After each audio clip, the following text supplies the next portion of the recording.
Et l'hydrogène en tant qu'énergie dans les transports, c'était que 0,003% des consommations d'énergie des transports à ce moment-là. Donc l'hydrogène, tout hydrogène confondu, donc y compris essentiellement de l'hydrogène carboné. Donc ça veut dire que si je reprends encore un autre pourcentage, qu'on multiplie les deux, l'hydrogène bas carbone utilisé dans les transports en 2021 dans le monde, c'était 1 millionième de %. Donc on voit bien qu'on en parle quand même bien plus que sa part réelle qu'il y a aujourd'hui dans le mix énergétique. Donc cette part, elle va forcément beaucoup augmenter, mais il faut bien voir de quel niveau on part pour s'imaginer quelles sont les perspectives en termes de baisse d'émissions qu'on peut espérer de cet hydrogène bas carbone dans les années à venir. Donc ça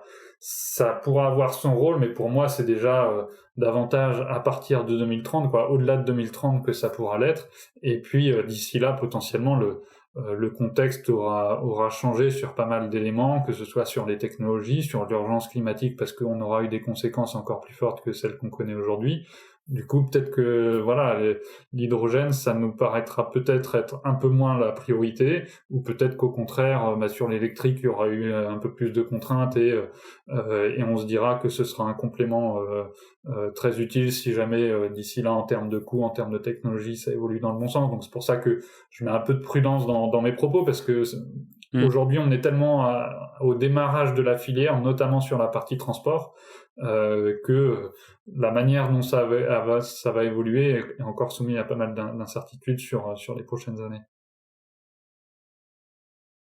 Après, j'ai l'impression que ça suit un peu ce qu'a vécu aussi le solaire, hein. On en a parlé énormément, alors que c'était moins de 1% pendant des années. Aujourd'hui, ça commence à grandir. Il me semble qu'en France, on est plutôt autour de 4-5%.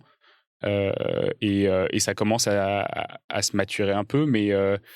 j'ai quand même l'impression que ça suit un peu le même modèle. Je ne sais pas si c'est quelque chose sur lequel tu as un recul ou pas. Oui, c'est en tout cas comme beaucoup de technologies ou de nouveautés qu'on peut avoir, c'est vrai qu'il y a un engouement de départ qui peut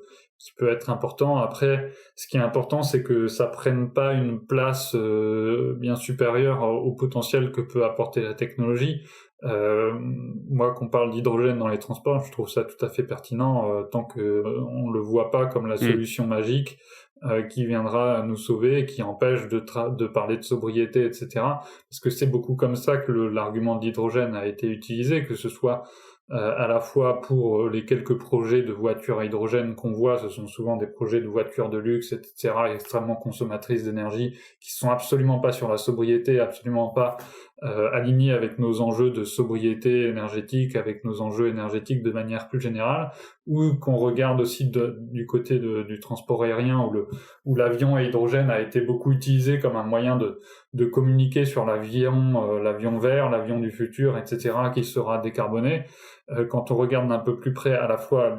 les contraintes sur la production d'hydrogène, mais aussi les contraintes sur le développement d'un avion à hydrogène, on voit bien que ce sont plus des effets de communication que vraiment un moyen pour l'hydrogène dans les toutes prochaines années d'être un avion soi-disant vert. Donc c'est vraiment ça le plus problématique pour moi dans l'hydrogène et dans le fait qu'il est un peu surcoté par rapport à ce qu'il peut apporter, c'est le fait de détourner d'autres efforts ou d'autres évolutions, d'autres mesures qu'il faut mettre en œuvre pour réussir la transition énergétique. Et c'est un peu comme ça que je concluais d'ailleurs mon article sur l'hydrogène, où je disais que en gros, si l'hydrogène sert à cacher